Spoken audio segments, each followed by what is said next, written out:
Ayo ngaku, siapa yang kalau tidur, ngoroknya bisa bikin bangun tetangga? Kalau kalian masih ngorok setiap malam, ini dia 5 tips cara mengatasinya. Halo Sobat Sehat, saya Dr. Roni, let's talk about it. Yang pertama, tidur posisi miring. Tidur dengan posisi telentang membuat lidah menutupi saluran nafas. Sehingga tidur dengan posisi miring dapat membuat nafas menjadi lebih lancar, teman-teman. Yang kedua, turunkan berat badan.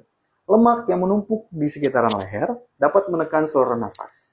Menurunkan 5-10% berat badan dapat mengurangi intensitas dengkuran. Yang ketiga, hindari alkohol dan juga obat tidur. Minuman beralkohol dan juga obat tidur dapat membuat otot di sekitar leher menjadi lebih lemas. Akibatnya, dengkuran menjadi semakin keras. Yang keempat, posisikan bantal dengan tepat.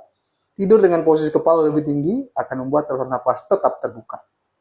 Yang kelima, konsultasi jika masih ngorok. Ada yang namanya keadaan sleep apnea.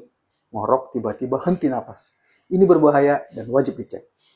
So teman-teman, ngorok bukan cuma ganggu tidur orang lain, tapi bisa menjadi tanda kalian sedang tidak baik-baik saja. Share pengalaman ngorok kalian di kolom komentar. Saya Dr. Roni, salam sehat.